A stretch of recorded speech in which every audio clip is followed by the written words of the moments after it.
Welcome to our Animal Justice January panel, The Fight to End Fur Farming. I'm Kimberly Carroll, and I will be your host tonight.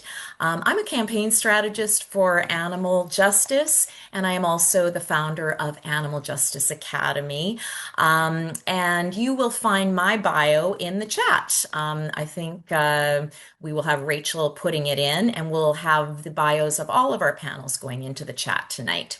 So, folks, more and more people are getting familiar with the term factory farms when it comes to animals being raised for food. But many folks don't know that we also have factory farms for wildlife. Isn't that just wild to know? Like to just, that was Leslie that said that to me. Leslie Fox said that last night. Factory farms for wildlife. That just floors me. It's called fur farming, this practice. Foxes, minks, wolves, and other wildlife in tiny barren cages for their lives before being brutally killed and skinned for their fur. The good news is countries around the world are banning fur farming, and tonight we have gathered some amazing leaders in the fight to end fur farming. They're here to strategize on how we can shut down this horrific industry once and for all in Canada and beyond. Before we dive in, though, in the spirit of social justice for all, let's just take a moment to acknowledge the Indigenous people of all lands that those of us gathering tonight throughout the world find ourselves in. In Canada, we acknowledge the ancestral and unceded territory of the Inuit, Métis, and First Nations people who call this land home. And of course, we dedicate the evening to the billions of animals suffering in the world right now. Okay, just a little housekeeping.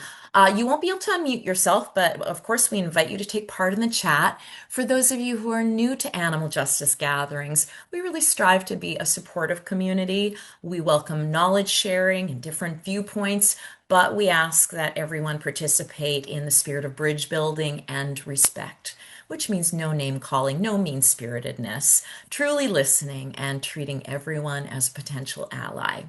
If you are easily distracted, folks, I invite you to turn off the chat. Don't even open it. You're going to have plenty to watch on the screen.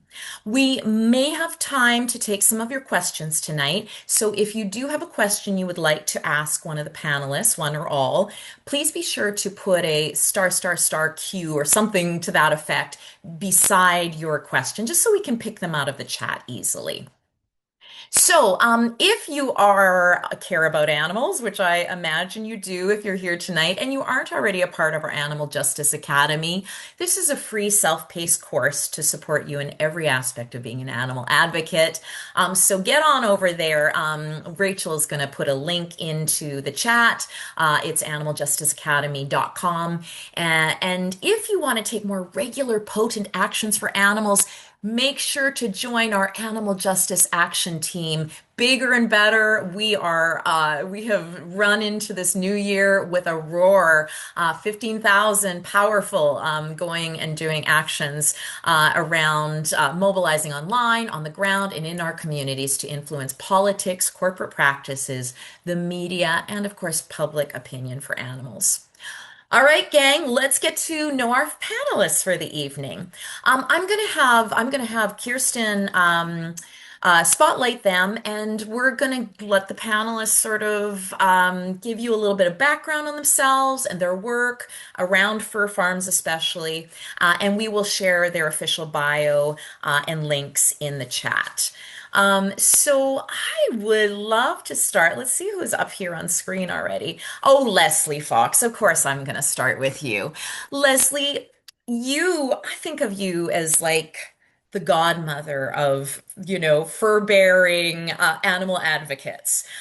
So tell us a little bit about you and your involvement. Well, thank you, Kimberly. Thank you to all the panelists, Animal Justice, and everyone here tonight. I'm really pleased to be a part of this. So my name is Leslie Fox. I'm the Executive Director of the Fur Bearers. The Fur Bearers is one of Canada's oldest animal protection organizations. We've been around since 1953, and I'm not quite that old, but I have been with the Fur Bearers for about 14, 15 years, I think now. And we're a smaller group, but what makes it a lot of fun is we're able to focus. So we solely focus on fur-bearing animals. Those are animals that are killed and sold on the commercial international market for the fashion fur trade. Fur-bearing animals killed for their fur are either trapped in the wild or they're raised on fur farms. So that takes up a lot of our work, resource, and focus. And it puts us in a unique position where we can kind of be specialized in that area. And so, of course, fur farming happens all over the world, and Canada does have fur farms. And it's an issue we've really taken an active um, interest in. Probably, I'd say the last 10 years, we've really ramped things up, and there's a lot of different reasons for that. And of course, we've now partnered with some great people and organizations. So it's a great issue to jump on board. So happy to be here. Thank you, Leslie. It's so great to have you here. We don't get to see enough of each other. So, folks, I just want to give you a little heads up. We're having major technical problems tonight. And one of the things is apparently our 1,000 people that we're supposed to be able to have in a meeting has been capped at 100. So I was wondering, I was like, why is that staying at perfect 100? Okay, I think we might have it fixed. We may have to restart the meeting. Okay, Kirsten, do you want to jump on here and tell me if that is actually okay? No, I'm seeing people being able to join. Oh, Okay, looks like it's fixed. We're good. okay, good. And we lost Alana in it. So, okay, amazing. So, folks that are joining us, we may just have to kind of do a little bit of a redo here. Um, I'm just gonna go to the our gallery view. Okay, hello folks. As you're joining us, it stopped again. So it's the counter stopped again. Okay, well we're just gonna hope that people can join as we go. And all right. I'm not very good at multitasking, folks, and I've got texts and all sorts of messages coming in. So, all right, we're just going to continue on. So, I am going to actually invite now Sarah. Sarah, can you share a little bit about what has been your involvement in the ending for farm sort of saga? Thank you, Kimberly, for the invitation and everyone for coming out this evening and very early morning for our European colleagues. I am Sara Dubois. I'm a Senior Director with the BCSBCA in British Columbia, and I am a wildlife biologist by training as well as an animal welfare scientist. And my history with fur-bearing animals goes back to 1998 when I was a volunteer at the BCSBCA's Wild Animal Rehabilitation Center, Wild Ark. And my entire course of my career was really infected by that experience and working with wild animals hands-on. I ended up going to grad school to study wildlife rehabilitation practices and later returned to Wild Ark to be the manager there for a number of years and have continued to support that facility in my portfolio at the BCSBCA.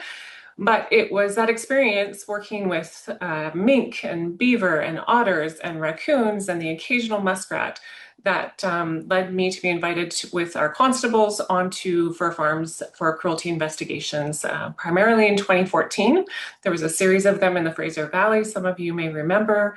And, I still think it is the worst thing I've seen in my entire career, being on those farms. And I really want to put a shout out to Joanne MacArthur, who's here, because her images helped me realize as well, these were not just bad apples. This was the industry across Canada. And so in 2015, I was lucky to join Leslie and Alana here in the Make for History campaign, and we delivered a plenary at Humane Canada. And really that helped the humane movement, which is primarily cat and dog supporters, to understand the issue of fur farming. And it really started building on the momentum that led to a number of campaigns out of there. And of course, we saw the tides change in British Columbia starting in 2020, and we'll talk a lot more about that soon. Thank you so much, Sarah. Okay, I'm going to call on one of so we have two people in Europe that it's what I guess quarter after one in the morning. Rebecca, what time is it for you right now? It is 1:15. Oh my gosh. How dedicated.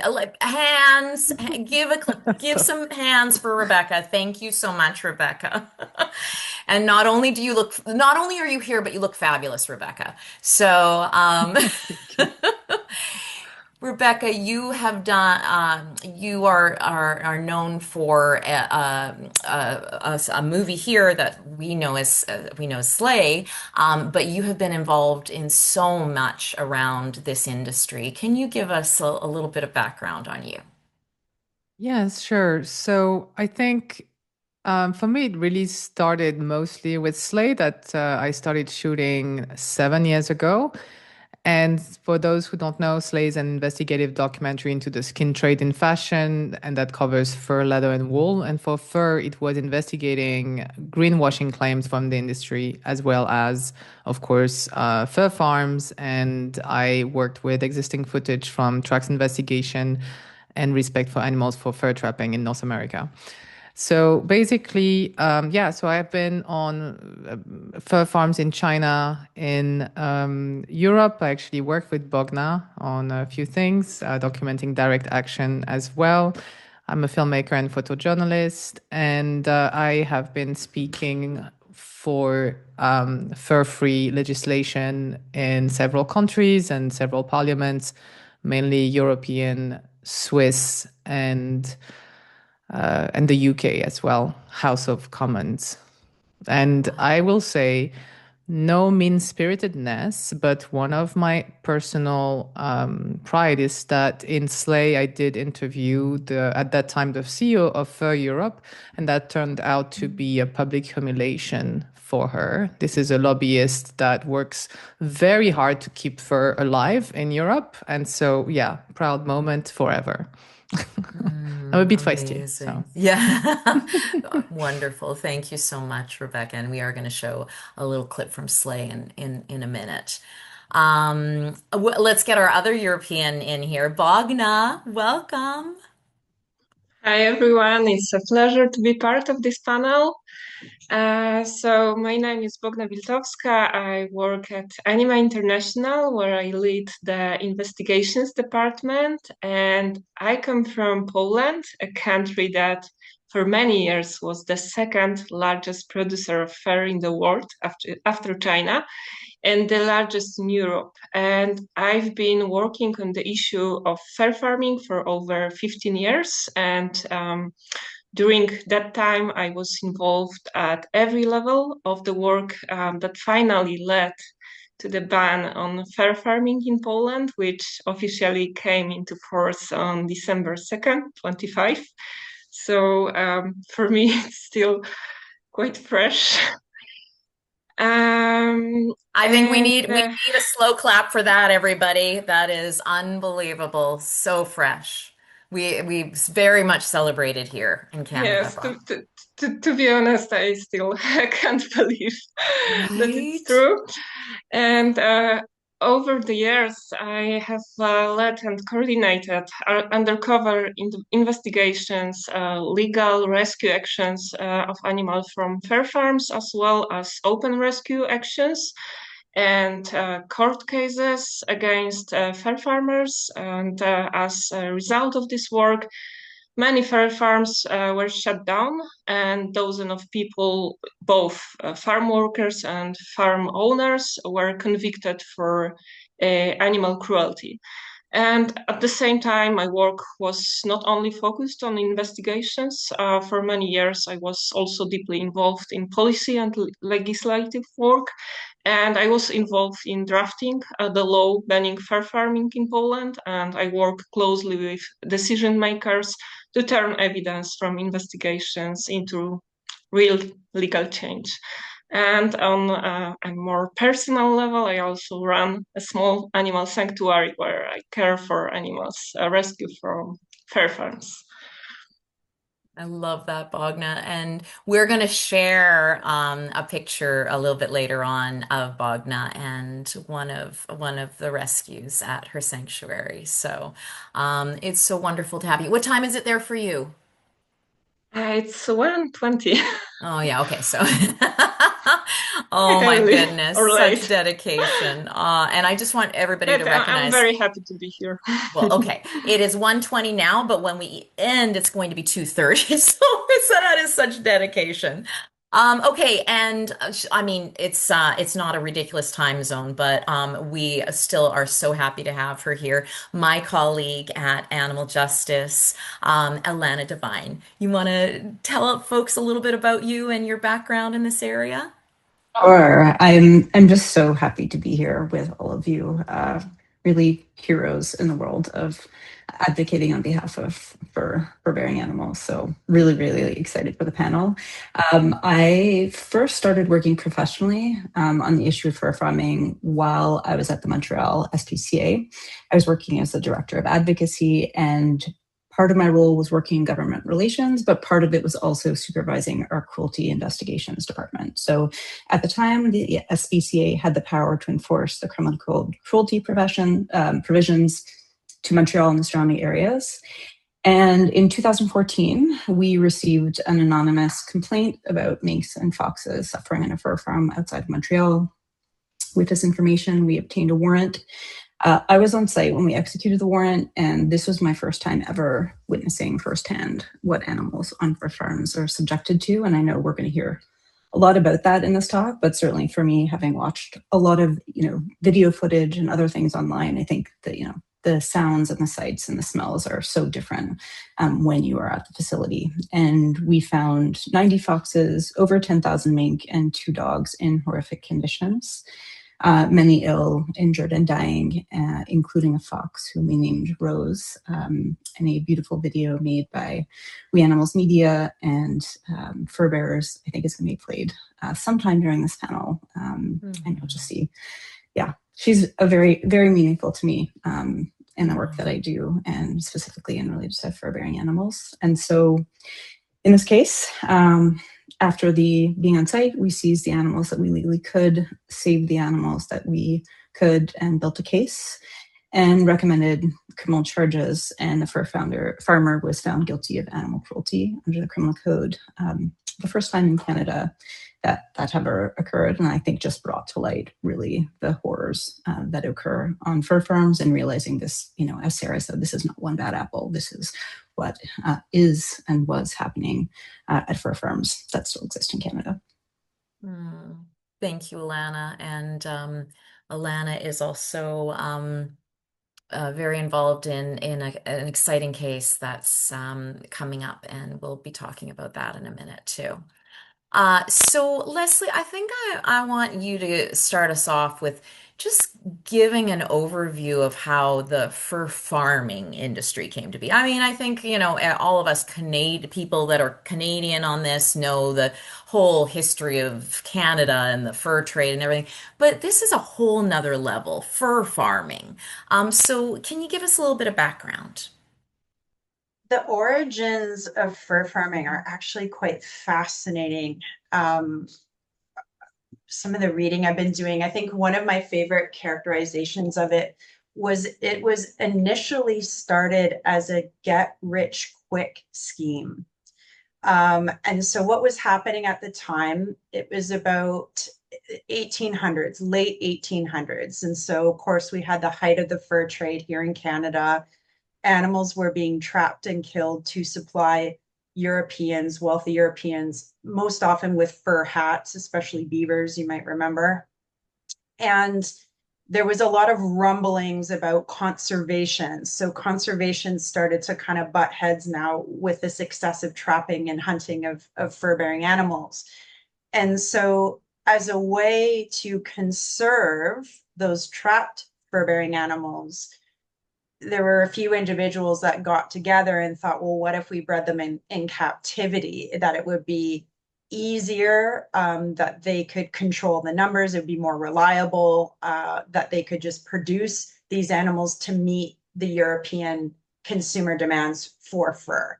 And so that's kind of how it got started. And so it took place, there was a couple test farms that began in Ontario, Prince Edward Island, starting with foxes, but all kinds of different animals were explored. And there were beaver farms, there were muskrat farms, wolverine farms, all kinds of awful situations where people were just trying different things. And so over the years, it would be primarily mink and fox that would be this species, for whatever reason, seems to tolerate those conditions. The semi-aquatic species, such as beavers, muskrat, otters, it just wasn't feasible anymore because they needed the water. But for whatever reason, mink tolerate the confinement. So anyways, so that's kind of how it started. It was really this need to make more money and to supplement trapping, and again, this get rich quick scheme.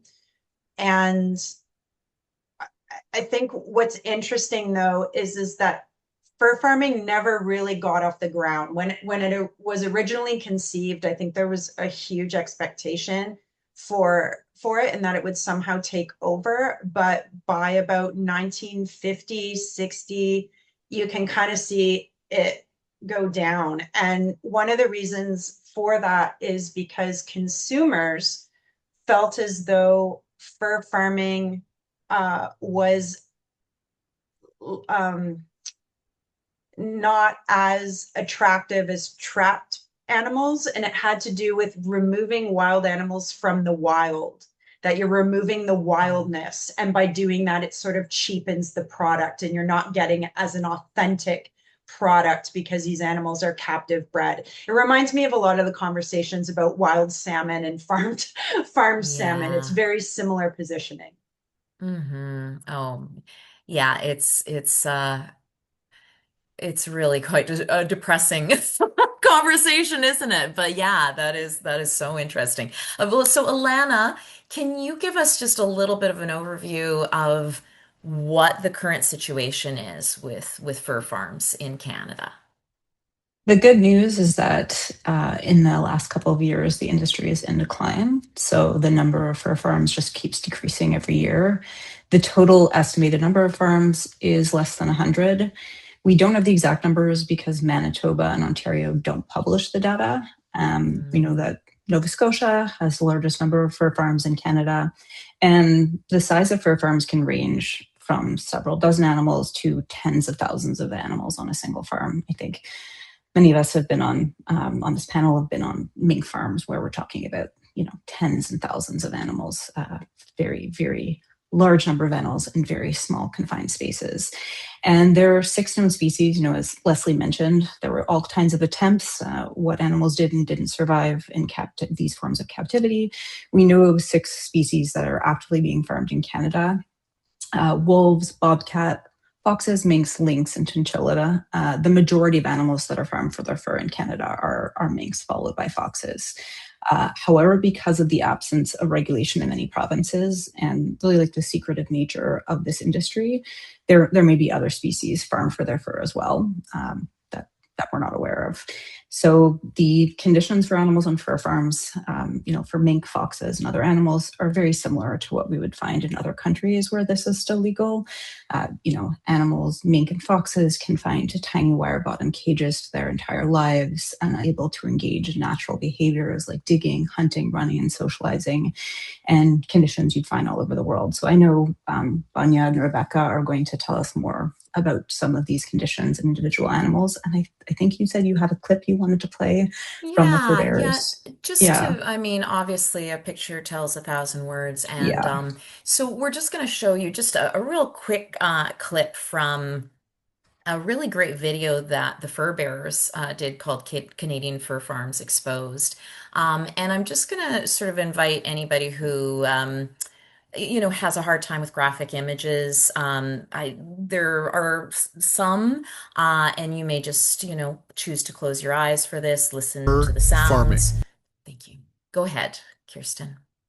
We're talking about the breeding, raising, killing, and extraction of fur from animals like minks, foxes, lynx, and even wolves. This industry is subsidized by the federal government for products that bring little to no financial value back to Canadians. As of publishing this video, there are fewer than 100 fur farms remaining in Canada. These wildlife farms are riddled with issues like poor working conditions, ecologically dangerous runoff, disease, inhumane treatment of animals, and the ethical quandary of farming animals solely for their fur. So that was 30 seconds, and there are just so many problems, so many things that were brought into this mix. Alana, before I sort of let you off the hook, I mean, a lot of people don't understand that this is a industry that's still subsidized by taxpayer dollars. Can you speak to that a Yeah, little bit? absolutely. I think, the industry has done a good job of trying to convince the public and convincing government to some degree that they're contributing to the economy. But the industry is heavily subsidized by both the federal and provincial governments. So, without doing all the math, essentially we know fur farming is no longer economically viable on its own. And without the subsidies that it's receiving from the provincial and federal government, it would flail. It would come to an end. And so, both access to information requests that the fur bearers have done, research that's been done by national organizations like CBC, just show millions and millions of dollars being put into this industry by the provincial and federal government to prop it up. So thank you. Thank you so much, Alana. Bogna, I want to just turn to you. I mean, you're an investigator. You've rescued some of these animals. For somebody who's come face to face, has been in these environments. What can you just describe the conditions of what these animals endure in fur farms?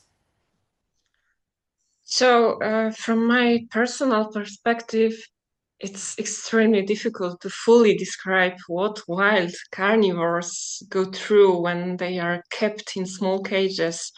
And these are very specific species with complex welfare needs. And in nature, they live solitary lives and control very large territories.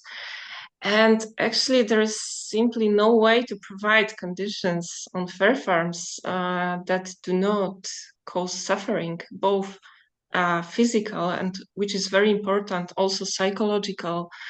And when we talk about fur farming, it's crucial to speak not about isolated incidents, but about a systemic, repeated scale of suffering. And as investigator, I documented cases of cannibalism, autoaggression, stereotypic behavior, untreated diseases like wounds, also severe neglect, and animals driven mad by stress.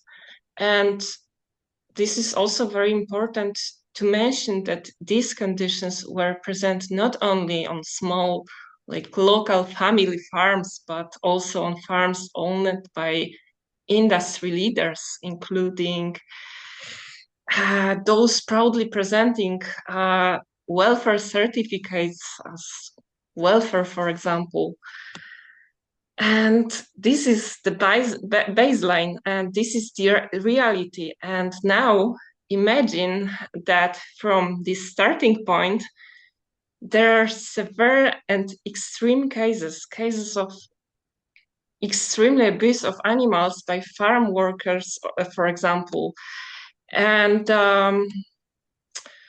in Poland, due to hidden cameras, we documented cases of minks who survived gas killing in gas chambers and were then killed by being hit against the ground.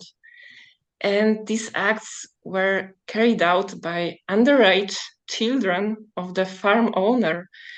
And what is especially disturbing is not only the fact that teenagers were involved, of course, this is deeply wrong, but that they did this without any knowledge, without proper strength, and without the ability to kill the animals quickly. I'm sorry, this what I'm describing is very brutal, but this is the reality. Yeah. And Bogna, we have so many people here that are want so deeply to be able to advocate for animals. So you're sharing your stories, the knowledge that is coming out here tonight, folks. I really want you to, notice what really hits you, what really kicks you in the gut, what really resonates, because those are the pieces that you need to take with you when you talk to a political rep or when you are talking in a conversation with your family. You need to be able to take these and go, this. These are tools taken from people who have been immersed, on the front lines, and they're really valuable tools. Um, Rebecca, can you describe sort of what it was like when you went to, film Slay and you went into your, these fur farms? What was this experience like? I think it's very similar to what Bogna has described. And for me, for Slay, I went on fur farms in China. And so, what I would add to what Bogna just described is that you can see the individuals trapped in a system of systemic suffering, right? So, what you have is you would have animals who are completely terrified of humans. You have some who are playful, and that really reminds us that these animals are just a few months old. In the life cycle of fur farming, basically, the babies are born in spring and then they are slaughtered in the following winter. And so some of them would try to engage and play. And some of them are, try to resist and fight. And really, you can see, like, I mean, I don't want to associate any human feelings, but you can see hatred in their eyes for humans. And I think the industry likes to lie a lot about that. They say, oh, these wild animals have been fur farmed for several generations, so they are not wild anymore. And that's not true. You can still see that they are definitely wild animals.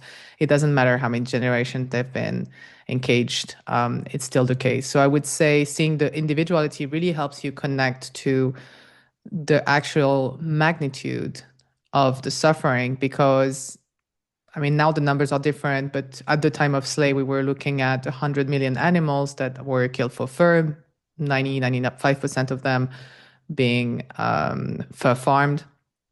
And this is 100 million times one tragedy. It's not, it's always very important to reconnect the large numbers with the individual suffering. And that's what I try to do with my work. Thank you, Rebecca. And in just a bit, I'm going to show the clip from Slay, but actually, because you're speaking of individuals now, Rebecca, I think now would be a really good time to show a video. This is a video from the Fur Bearers, and it is actually narrated by Joanne MacArthur, who is here with us tonight and has already been hailed, as she should be, many times. So this is just a 4-minute video. It's not super graphic. And it's not actually that graphic, but this is really a chance to be able to connect with the individuals that are involved in this industry. So I ask you to sort of open up your heart to take this in. Kirsten?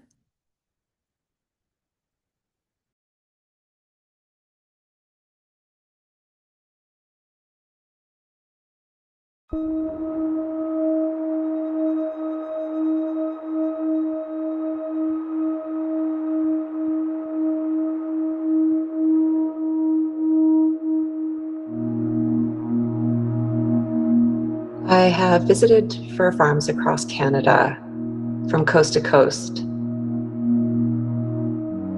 They feel barren and quiet, and often they are surrounded by forest, which I find particularly cruel. Here are these animals. At least they have access to the breeze and the sounds of nature, but they're looking out from their cages. They're even looking out at wild animals. Sometimes foxes are looking out at wild foxes passing by. This farm in particular was very overgrown. There was a lot of wildness to it. These places are out of view, out of sight. We don't know that they're there for the most part. They're surrounded by a forest. Their lives are invisible to us. Animals on fur farms lead a very lonely existence. They are usually separated one from the other unless it's breeding season. They are alone in cages, and you see their bodies in these repetitive motions of stress and of attempting to escape and knowing that they can't. The circling, the pacing, they use exact movements because they have done it probably hundreds of thousands of times. Something that's really haunting about fur farms as well are the sounds. A lot of people don't know that foxes have this mournful cry, and when we are walking through the cages and photographing and filming, they let out these mournful cries. Sometimes they're fearful, plaintive, and it's haunting. It's almost like the sound of a child.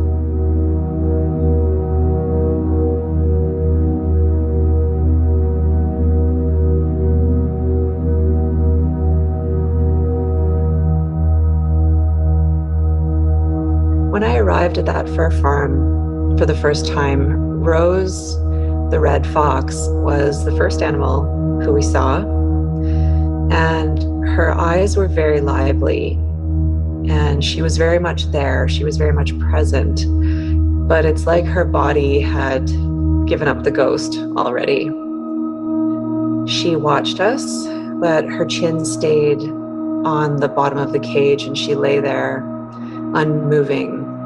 It was clear that she had chewed off most of her tail, and she was missing one of her legs as well. There was nothing more than a stump there.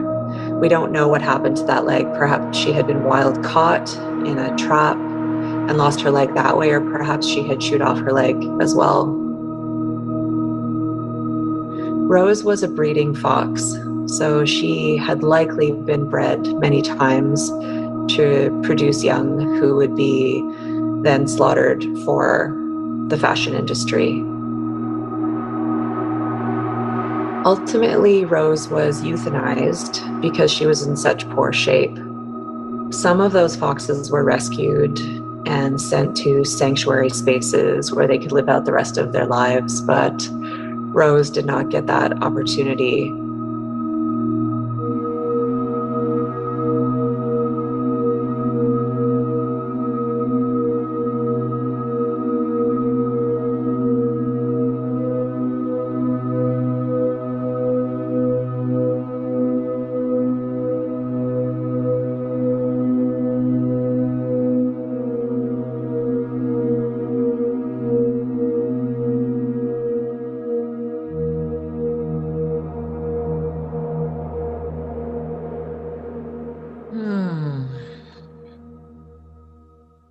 Yeah, thank you. Thank you to the fur bearers for that video. And Alana, this was a farm that you were involved in. You were mentioning this. Is there anything you want to add to this from your experience at that farm?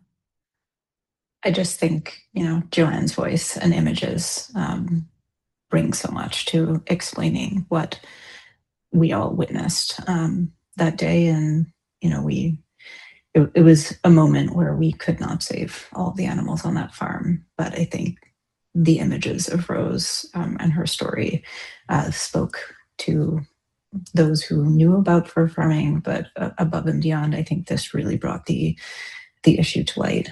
Certainly at the SPCA where I worked, people were much more familiar with issues related to dogs and cats. And I think suddenly having an animal with a name who, people realized were no different from their dog at home really made them think about fur farming and, the wearing of fur trims that no one was thinking about before in a very different light. Yeah, it's wild that we get incredibly upset over the dog meat trade in, Korea and absolutely, horrific situation. And so many people don't realize we are doing something very similar to canines, here in Canada. So yeah, thank you for that, Alana. So Sarah, you got the science background, you know more about sort of the physiology. First of all, the what we just saw here with Rose, those are foxes and they have these little bit larger pens. But minks, are not that lucky. Can you tell us a little bit about the sort of situations for the different animals and really just physiologically what's happening for them? Yeah, I think it was really important, as Bogna mentioned, this is not just a physiological stress issue, this is a psychological stress issue. Yeah. And that Yeah. really translates into the animal's whole experience of how it, lives. And when you think of mink, so we've already talked about these are semi-aquatic animals, and actually there's been research of captive mink that have given them the choice of you can have access to water and swim, or you can eat. It's a crazy experiment to think of, but the reality is that they chose water every time. So they're so motivated, born in captivity, never seen water before, that they chose water because that is just their innate behavior. And we're depriving them of that, of course, in any of these captive situations. They're carnivores. They spend their entire day on their territories, moving around, moving their bodies, and hunting a whole variety of different species. And so they don't get that nutritional value of all of the types of animals that they do hunt. They get, a sludge poured on the top of their cage that hopefully some of them can access. So they're solitary in the wild mink, but of course, when they breed and have pups, they are, in closer contact, but to be in the type of confinement and heavy, density that these cages are by row upon row upon row, barn upon barn upon barn, the sounds, the smells, the effluent is just incredible. And of course, that's a breeding ground for many different types of diseases. And so these animals are not thriving. From a psychological perspective, from a physiological perspective, foxes, when you think of them and we think of the playful fox family, the partnered parents and they're young, and there's that period of time where there's this play and joy, the animals experience these things, and we then see them confined, demonstrating stereotypies, pacing, self-mutilation, cannibalism, as was mentioned. This is a result of boredom, frustration, and just the stress of being in captivity in an environment that they have no choice. We've taken all choice away from them, and that in the wild is what gives autonomy to wild animals. And so I think it's really important these animals live very short lives unless they're used as a breeder, as you saw. But I think we also recognize there are worse things than death in some of these animals' lives. And so this is what we're fighting for here in Canada. Sarah, what age would some of these would these animals be killed at Less for than a their year. less As than a Rebecca year? said, they're born in one season and they're killed before the Yeah, next. yeah. So their maximum growth, they're fattened up so that their skin grows and is, wrinkly so that you can get the maximum amount of skin off of these animals. But it doesn't mean these are nutritionally sound in any way or have, the experience of, they can lose their teeth because they're chewing on the cages, so that this is not a natural experience whatsoever and is not a quality of life for these animals by any measure of welfare. No matter how incremental change people have attempted to give them enrichment in their cages or nest boxes, those are just really kind of false kind of tokens of Mhm. welfare. And the other thing, Sarah, that really hit me in the last video was I always think about the animals that get killed for their skin, but I don't think very often about the ones that are being bred. How long might, say, a fox that's a breeding fox be in a cage for, like live like that for? As long as it's useful to the farmer. So Yeah. unfortunately, it could be years that that animal, could have lived. In Rosa's case, I don't know if she was given assigned an age, but it could have been years, and she could have had many many young taken from her at an age where she, continually having babies taken from her. I don't think these animals can adjust, in captivity to that type of social deprivation. Yeah. Thank you. Um, Leslie, so the good news here, we need some good news, is that the fur trade, as Alana said, is in just steep decline. At least 23 countries have adopted a national fur farming ban. Can you give us a little overview of what elements have been at play in this shift of actual finally some action happening? Absolutely. I'm happy to lighten the mood a little, and I think I'd like to say two things. One is I also, before I begin, I want to acknowledge there are pro fur people watching this webinar right now who are curious about us, spying, going to report back to their associations, busybodies at home. And I'm happy they're here. And the message I have for them and all of you is the industry is in collapse. It's over. It's not controversial. It is over. And Europe is leading the way. And we we can't even keep up with the daily events that keep bringing the industry down, and it's beyond the point of recovery. And so there is legislation at all kinds of different levels, bans, tightening of regulation, potential imports, restrictions. There are designers, fashion houses, runways, magazines, celebrities denouncing fur on a fairly regular basis, companies adopting policies not to deal in fur and fur products.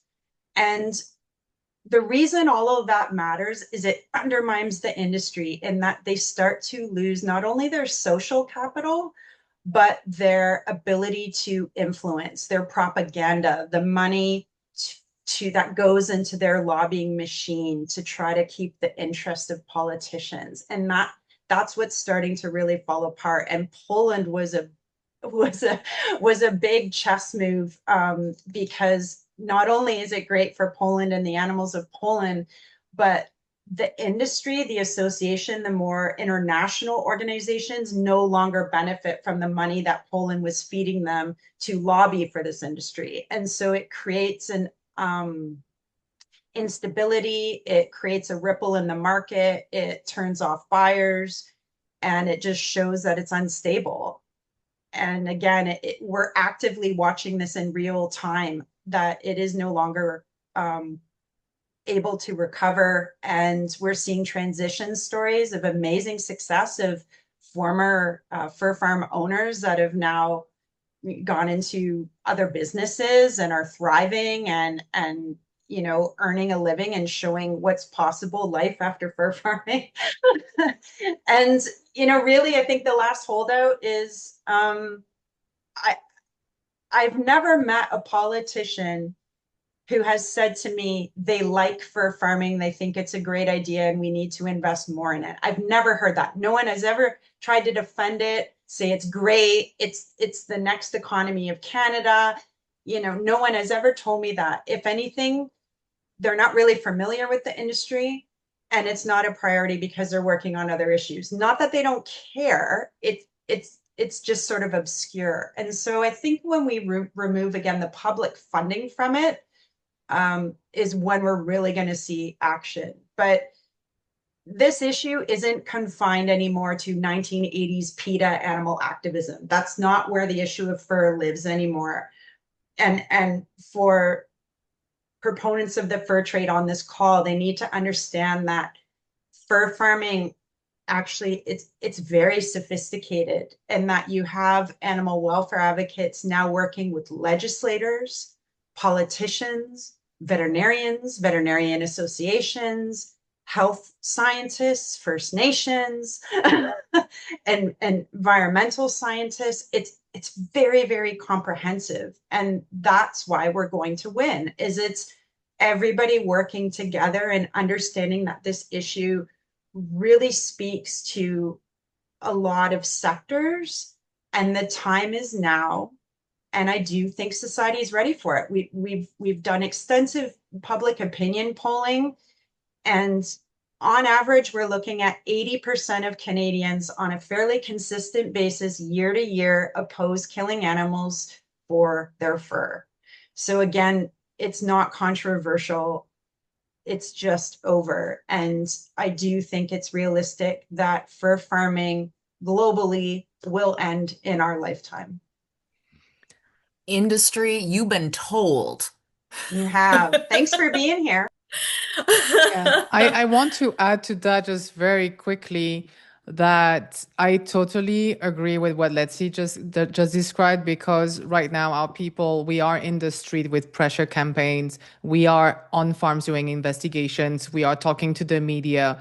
We are making films. We are also in parliament. We are everywhere, and we love animals more than the industry loves money. Yes, absolutely, Rebecca.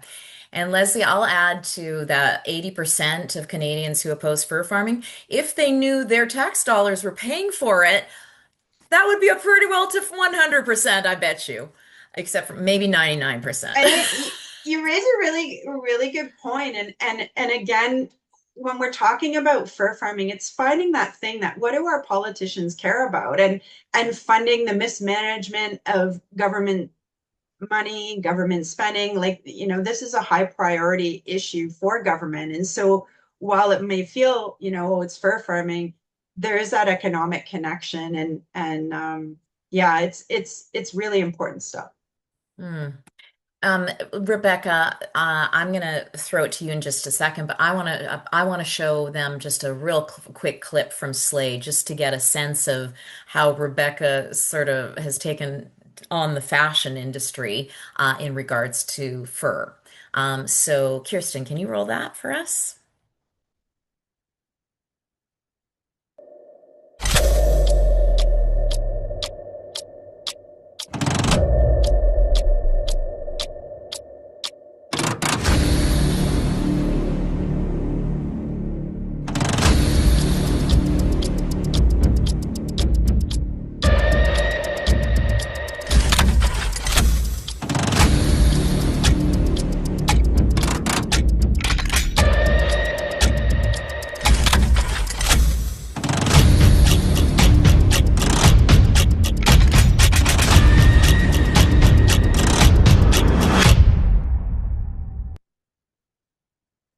It's that juxtaposition, Rebecca, when people can see what their fancy fashion piece, what gets sacrificed, who gets sacrificed.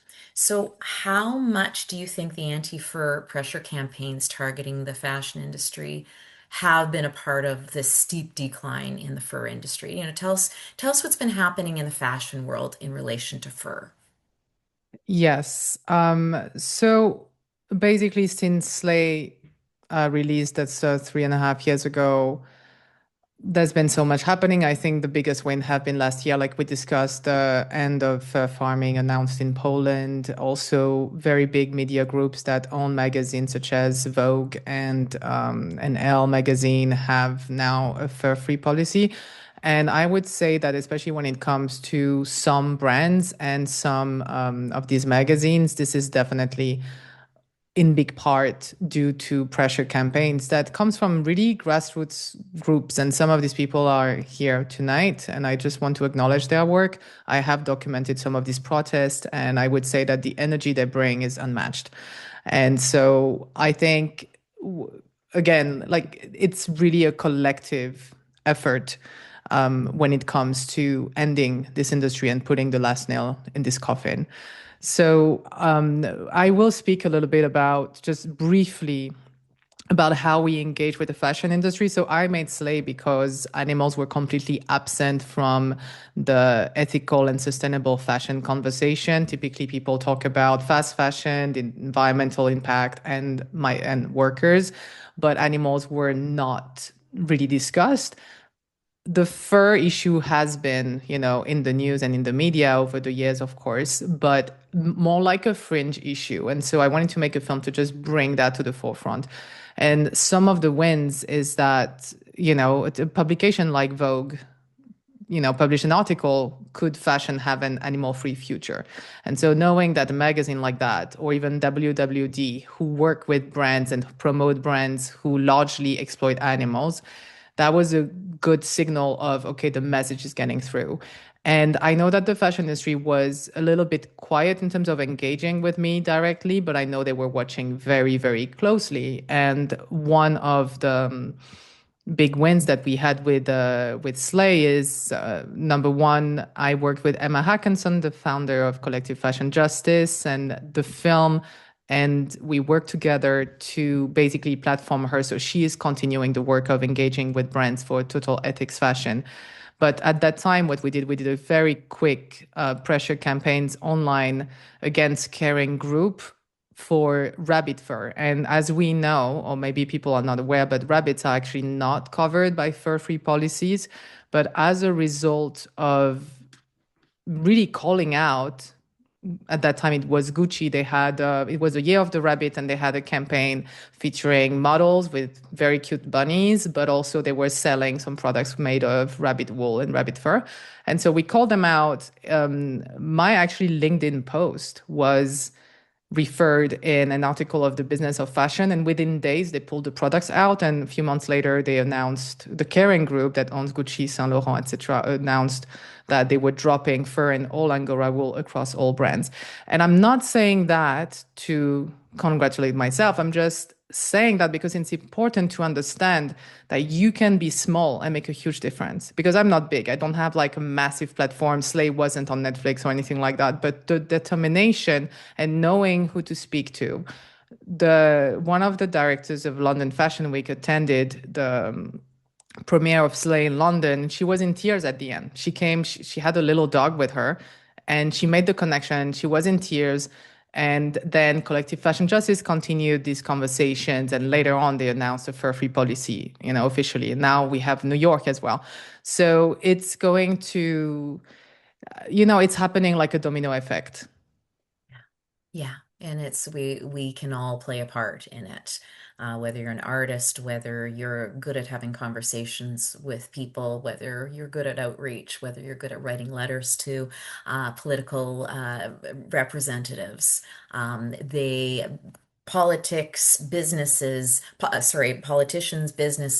they are all vulnerable to public opinion.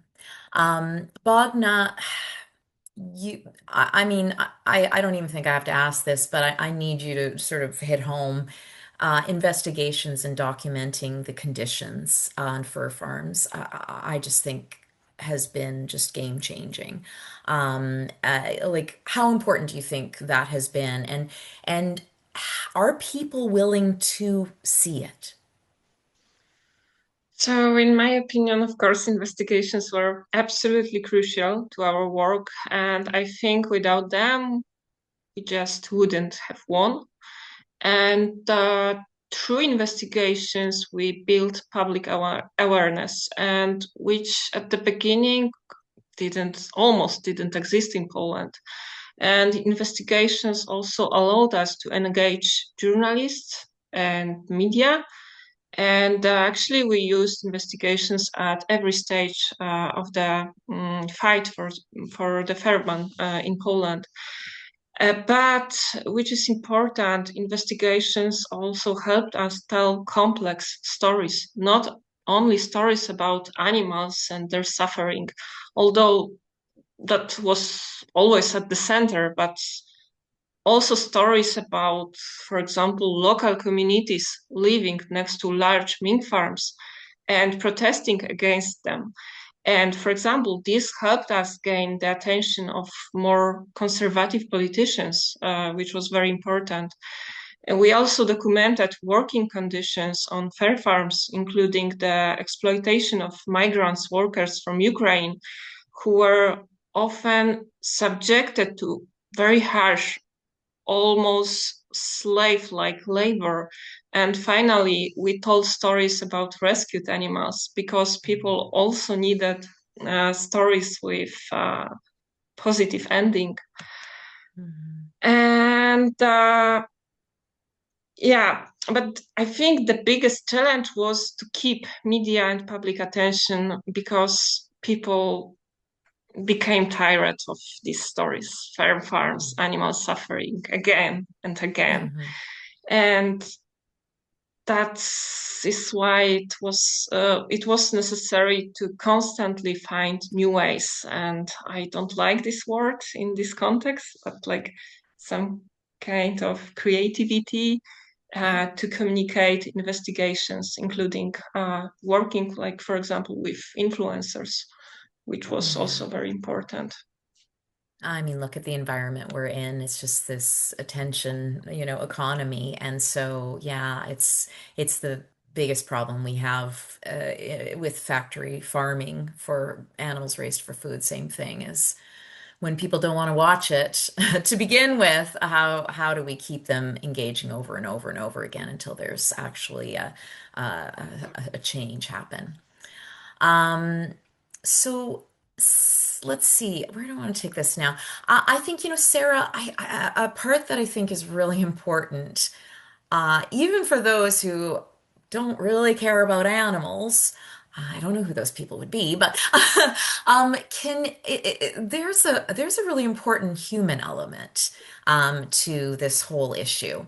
Can you tell us about zoonotic disease and if you think it's having much of an impact on getting fur farms shut down? Yes. So, of course, zoonotic diseases are diseases that transfer from non-human animals to human animals. Sometimes we forget that we are animals too.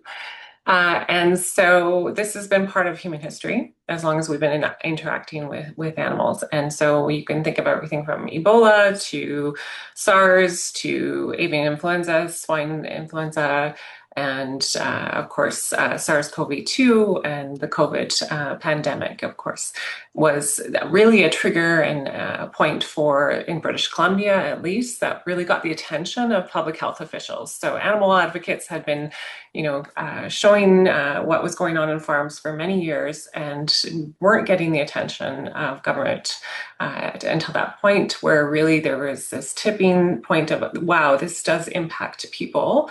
And this will continue, not just the farm workers who were subject to working in these conditions, but also the population around us, of course.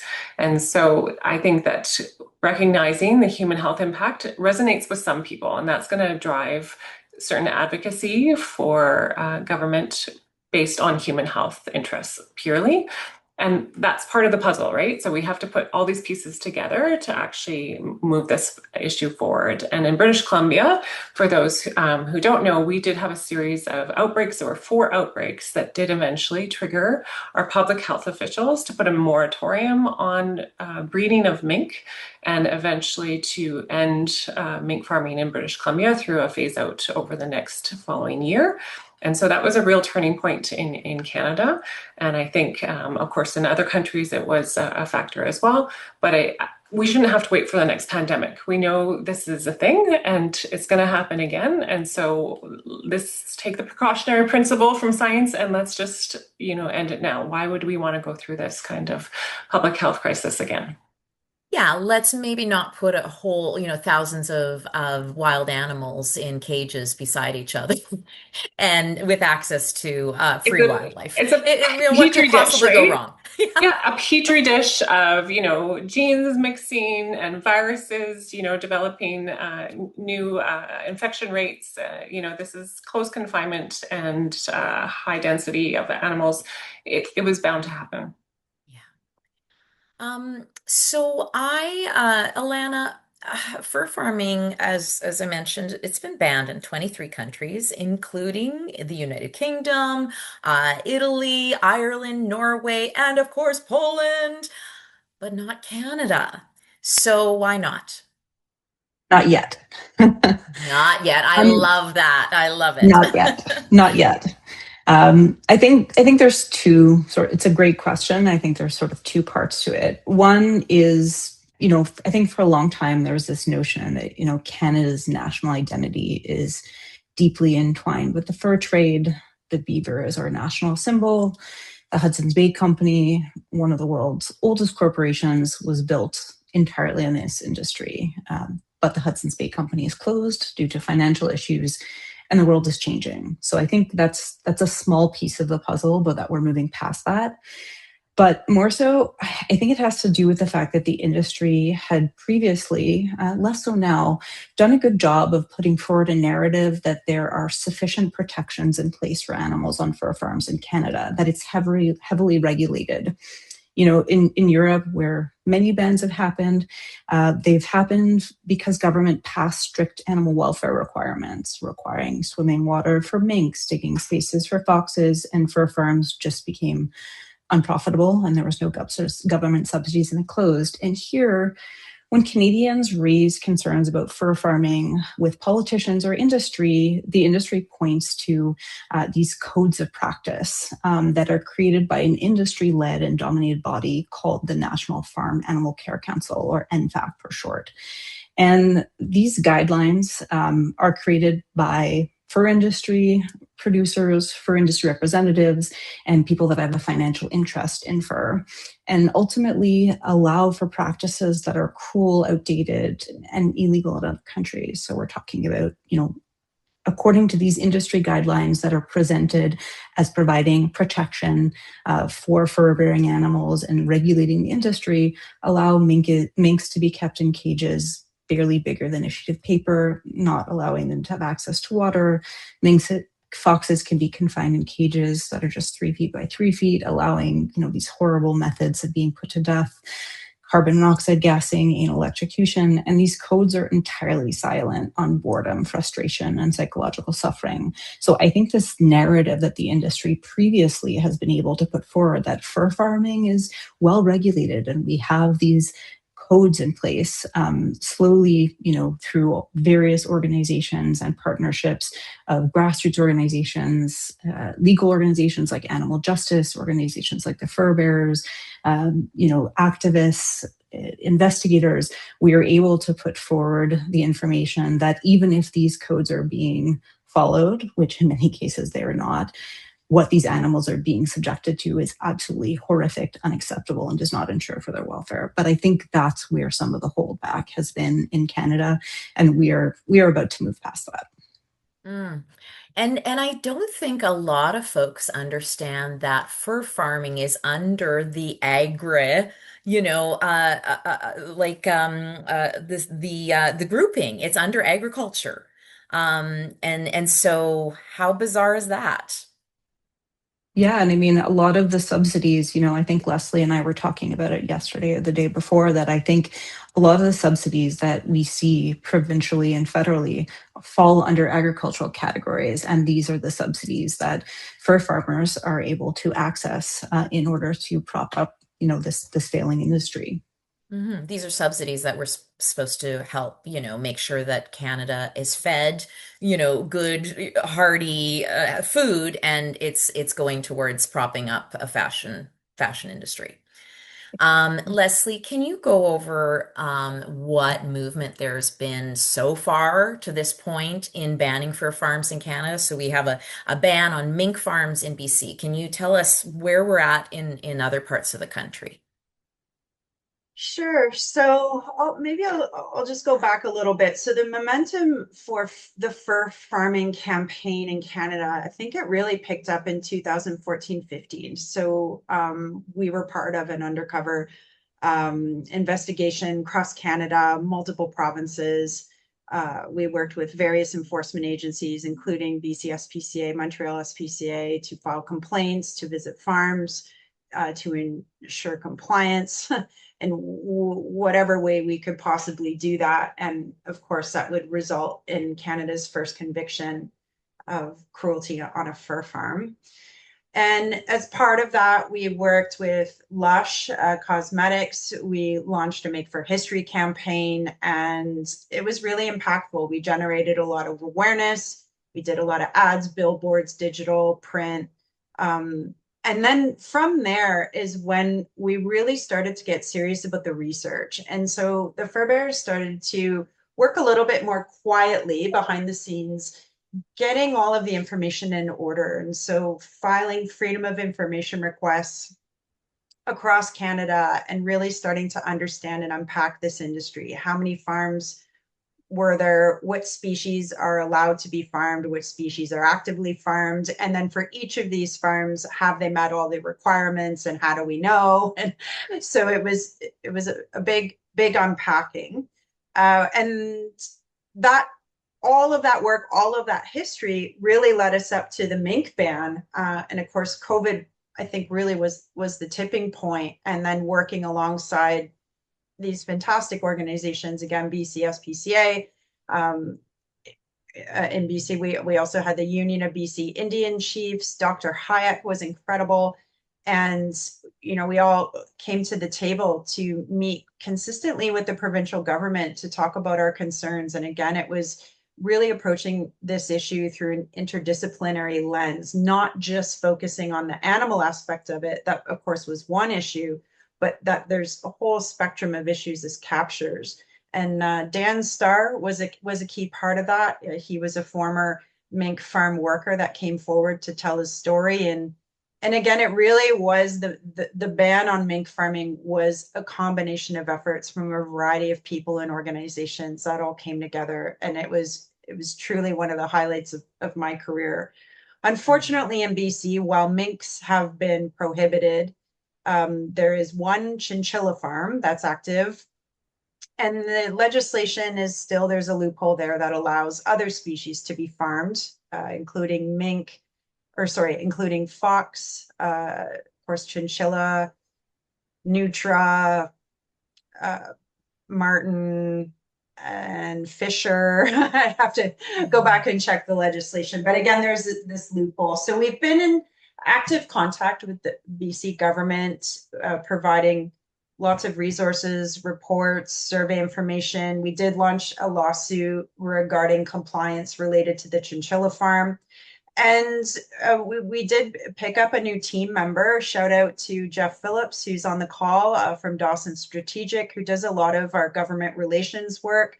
And so really getting serious and strategizing around lobbying, around government relations, and doing our homework. I do have a couple things I wanted to share with everybody. We have recently launched furfarming.ca. This is the campaign hub for all things fur farming. And we do have partner organizations that are listed on the homepage of that website. If you go to the bottom, you can see all the different logos. So proud to have BC SPCA, Montreal SPCA, Animal Justice. Thank you so much. And then, of course, our documentary came out, Canadian Fur Farms Exposed. We picked up 2 little awards from some film festivals, and we continue to promote it. We do have ads coming out very shortly, probably in the next 2 weeks. Toronto, Ottawa, they're going to be targeting you. And just in time for Fur Day on the Hill, which is an action the pro-fur lobby likes to rub elbows in Ottawa. So we're just making sure that our voice is represented and the animals are represented. And we've got, postcard campaign and a lawsuit, which Lana's gonna talk about. So again, it's all these little pieces of momentum, and we're just as much as possible, and to Bogna's point, just keeping it in the public eye, keeping it in the media, involving many people and groups as possible, anybody who wants to help. And we just have to be persistent. Thank you, Leslie. And yes, Alana, Animal Justice and the Fur Bearers, we have undertaken a really big initiative towards the goal of Canada being fur farm free. Can you give us the lowdown? Sure. So on November 26th, we filed a case against the Quebec provincial government. We are arguing that the provincial government is unlawfully allowing fur farming to continue, despite knowing that the practice likely violates Quebec animal welfare laws. And the case came about because the Montreal SPCA did a number of access to information requests and released government documents from Quebec's Ministry of Agriculture showing that officials going back all the way to 2022 have been warning government that the conditions on the province's fur farms do not meet the biological needs of the animals, don't ensure for their welfare. And an internal report within government officials specifically said that fur farming should be banned. That was the recommendation. It also mentioned that there wouldn't be any financial consequences because there are so few fur farms left in Quebec. So despite having all this information from its own bureaucrats, its own fonctionnaires, people within the government, nonetheless, and that, fur farms likely don't respect its own laws, the government has failed to take any action for years. And so that is the basis of our case, and we are moving forward. We're going to keep everyone informed about important updates as they come up, and there are a number of ways that you can support this lawsuit. We have an action coming up in Montreal on the 31st. Rachel, who's our wonderful mobilization manager in Montreal, is going to be able to tell us probably on this call a little bit more about it. Otherwise, there are links on our Animal Justices and the Fur Bearers websites about it. So that's a summary of our case, but we will keep everyone posted. And yeah, we really feel strongly about this and know that this is the first step in getting fur farming banned in the province of Quebec and other provinces to follow. Thank you, Alana. Rachel, she's kind of put you on the spot. Rachel. Sorry, Rachel. I was like, you have all the details. Do you have any details to share right now, Rachel, or should we just direct them to the Animal Justice Action Team? I mean, other than the event being on the 31st, we have a lot of attending people already. There's going to be, it's more like, it's not a protest per se. It's going to be like a mobilization, being all together. There's going to be a little demo of putting fur coats, piling them up to let everybody know that we are moving away from fur and it's not fashion anymore. And yeah, I think it's going to be really, really great. We're going to have a lot of organizations participating in that on that day. So I'm really excited to lead that event. Excellent. Thank you so much, Rachel. And that's anybody who's in the Montreal area. Put that in your calendars.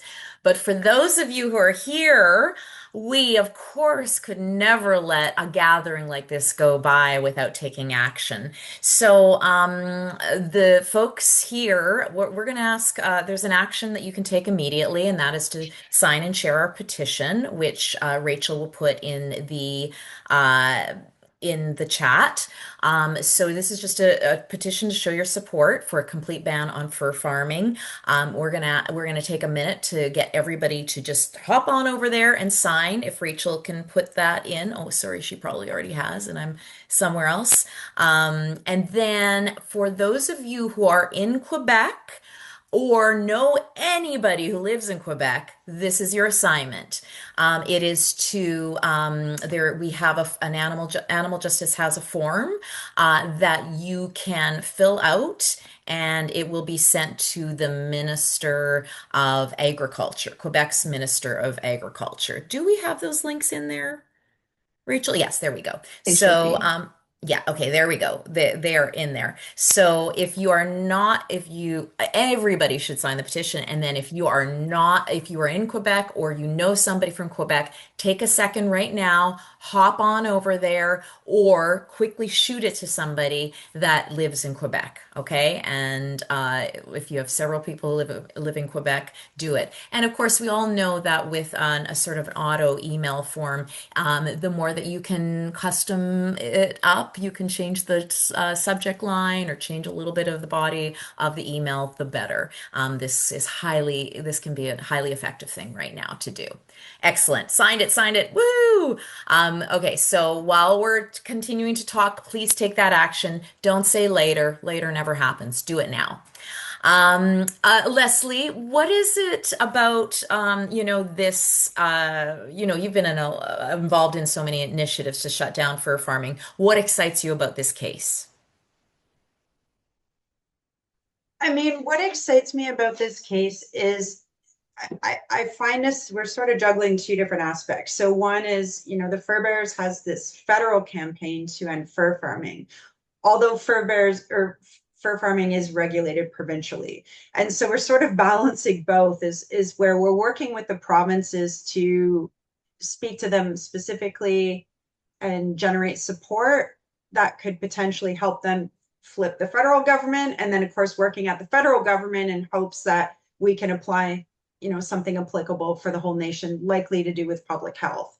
And so it's another way to work at the issue. Quebec is such an interesting province for us. No one tells Quebec what to do. so I'm really interested in engaging the citizens of Quebec, because we know that they'll use their voice and they'll speak their minds, and we know they care about animals. Generally, we have strong support for animals and wildlife in Quebec, and so we're just really excited to be part of this, and it's a great opportunity for me to reconnect with Alana as well. And there's a lot of love there. So, media, legislation, ending fur farming, it all speaks to my interests. That is a sweet dessert for a Leslie. Okay. Before we have to say good night to them, we need to get some tactical advice from our friends in Europe, who are luckily a few steps ahead of us. So, Bogna, first of all, Poland's fur farm ban has just come into being. It's fresh out of the oven. What do you think were the key elements that had to coalesce to make this happen? I know you've mentioned a couple of them, but basically, we're looking for some advice, okay? We're looking for some advice that we can take from Poland to apply to Canada. So first, achieving the fur ban in Poland took us many, many years, but I believe that every stage mattered, and like from the very first low quality investigations and building public awareness to winning court cases against fur farmers, which made our work credible. And equally important was our cooperation with local communities, which I already mentioned earlier, and we stayed open and flexible, constantly looking for new solutions. And we also got inspiration from other countries, which was also very important. And my main advice is be patient. And I know it's frustrating and it can be exhausting, but in Poland, we tried 7 times in parliament. And second advice is look for unexpected allies, not only within the animal rights movement. We succeed because we didn't allow people to forget about the issue, and we managed to frame fur farming as a socially important problem. not only because of animal suffering, but also because of some kind of environmental problems, protection of local nature, and working conditions. And in the end, we built a way of talking about the fur farms that was interesting not only to people who already cared deeply about animals, but also about all these other things. I think it was very important. Mm. So being able to just multi-prong, like just to have all these messages coming from all these different, just knowing that there's all sorts of messages and people that need to hear different things, right? Just knowing we're throwing everything and at the wall. We just need to sort Because of cover we are everybody. in the bubble of people who are take care of animals, but the world is a bit different. So we have to remember about that and look for these allies. Yeah, excellent. Thank you so much. Rebecca, what's your advice to Canada at this juncture? Like, what have you seen really work from your I experiences? I think that's true of anywhere. I think again, the fact that the second largest producer in the world, Poland, you know, successfully is phasing out fur farming. It's just a signal that it's absolutely achievable for Canada. So I think it's a matter of just believing and understanding that this is happening. I think Leslie has described that in excellent terms earlier. It is happening, it is collapsing, and this is, this is when you need to apply pressure more than ever. So persistence, resilience, determination, and again, working together. I really like to see cooperation between groups, whether it's more like welfare groups or pressure campaigns, people who scream, people who write letters, people who speak to brands, people who speak to, legislators. I think it's really important to coordinate action together because we are just more efficient when we are united. So talking together, working, and also talking to people like Bogna and other people internationally who are in the front of ending fur farming is really interesting and really important to take these key takeaways. But it's happening. It's a matter of when, and just keep up the pressure. Thank you. Okay, everyone, last question, because unfortunately we are going to have to wrap in a couple of minutes. Besides the action we just did, what are roles for people here? We have almost a couple of hundred people here right now, and many hundreds more watching this replay. What are roles that people can take on if they really want to help bring their country to a fur-free, fur farm-free state? Sara, I've heard you talk about going local. I've heard you talk, sort of going to on a local level. Do you want to comment anything on that?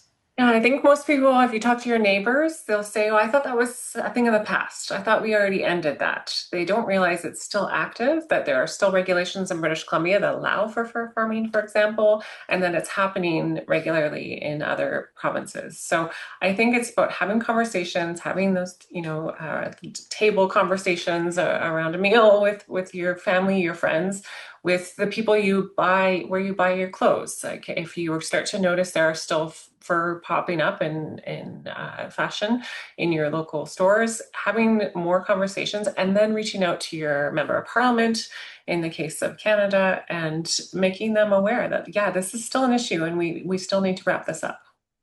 Thank you. Alana, what can we put our people to work doing? I think, again, thinking big and small, reaching out to your elected officials on a provincial level too. I think there is no such thing as too much respectful conversation. So, at Animal Justice and other organizations, we are happily, there to provide guidance to people who want to do, outreach work, who want to do some, additional communications with their elected officials. So just, nonstop contacting your M&A, or your MPP and letting them know that this is an important issue for you. It's going to be an important issue when you think about voting, and it's going to be an important issue when you think about making decisions going forward, for the issues in your province. Yeah, never underestimate the power of a meeting with your elected representatives. Not almost no Canadians know that this is even a possibility. That is why if you do it, it is so bloody powerful. And if not that, a phone call. And if not that, then a personalized email. So Leslie, you probably have something to say around that. Yeah, I agree. Of course, with everyone on this panel, I think it's do something, anything, and anything that you can do. If you like to write letters to the editor, if like to make phone calls, you want to send emails, or just even handing out information, posting links to films on your Facebook page. I think it's also about quality. That's one thing I would say is just make sure that you've got up-to-date information, you're using up-to-date statistics, and any photos and videos that you share, I encourage you to have some context. If you're going to share them, you should understand where they were taken, by who and when, and what laws apply. Sometimes I see photos or videos sharing that may or may not be applicable anymore, or that are so old or outdated that it does reflect poorly on credibility. So it is that we do want to be taken seriously and be professional. And so be polite and again, share accurate information and making sure to give credit where credit's due, particularly to photojournalists and people who are out in the field doing this work, that they should be credited and acknowledged for their hard work. We Yeah. animals. Yeah, of course, Yeah. we animals, big shout out there. And then we do have some information. Furfarming.ca is a great place just to kind of get a handle on the issue. You can see some of our resources. There's a PDF deep dive report there to look at the industry in Canada. And yeah, just I think the message is do something, do anything, and keep doing it. Mm-hmm. And I really want to put our animal justice action team info into the chat. Rebecca, we have the three things. Our Animal Justice Academy, if you're interested in doing more politician lobbying, we take you through every step of that in a nice little self-paced course, and all sorts of other things, including talking about fur farming. And we also have the Animal Justice Action team. Our moderators here tonight are team leads. We have some other team leads. So no matter what city you are in across Canada, you can participate. And if you are beyond Canada, you can participate in our online actions. And if you aren't part of our animal justice community, definitely sign up and get to be part of our community. All that is in the chat. What about you, Rebecca? What is, like, for the regular folk that aren't, undercover investigators or filmmakers, what have you been seeing people be able to do? I think, again, like I have a lot of respect for pressure campaigns. And some people are just quietly holding a sign outside. You don't have to scream necessarily. You just have to show up. And but if you have a loud voice and if you want to express yourself, that's a really, really good avenue. So join your local group and go out there. So I think this is really something that is very accessible to a lot of people, that can really bring results. Outside of that, I think this is one of the main things, if you're not doing investigation, parliament, etc. Obviously, social media is one as well. But yeah, there's a lot of different ways that we can approach this. So I would say pressure campaigns is really something that almost anyone can do. Mm-hmm. And what Bogna said around, if you're going to do social media, know who your audience is and what speaks to them, right? That's a really important piece. Bogna, one last little piece from you. What is for the regular folk out there. I mean, we're not the regular folk, animal advocates who may want to sort of take action in some way that is effective. Any ideas? Actually, exactly what Rebecca already said. Like, Yeah. I believe that every action matters, and like signing petition, organizing protests, sharing content on social media, like these simple but everyday things. And it doesn't have to be anything big, but the scale matters, and this issue needs to stay present in the public space. This is very important. Thank you, Bogna. So to end off tonight, I want to bring up a photo of Bogna with somebody very special. Um, this is Bogna and Franca. And Franca, Bogna, do you want to tell us a little bit about Franca? Yes, this is Franca. I rescued her from a fur farm 5 years ago, and it was one of the most difficult rescue action of my life. We got some message about neglected fox farm, and it turned out that the farmer was in prison for reasons unrelated to animals. And no one, neither the services authorities or his family, took responsibility for the animals who were trapped there. And they were not fed and had no water.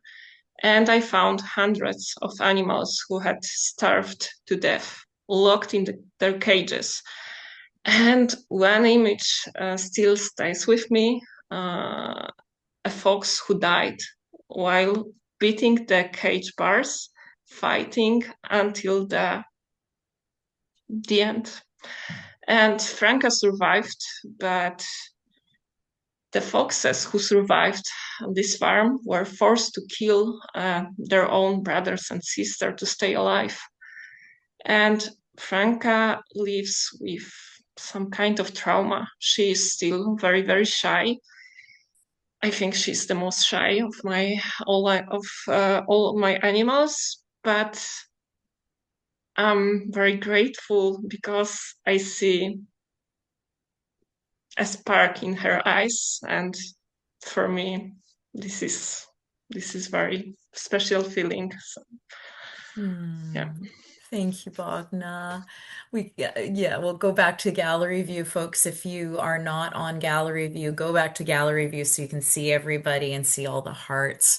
Bogna, I think that just reminds us, like, when we're doing this hard work and it's a long, long road, we really need to be able to see the end. And the end is, these animals never having to have experienced this. So thank you for giving us, a little sense of the love that one of these beautiful beings has been able to get because of the work like you, of people like you.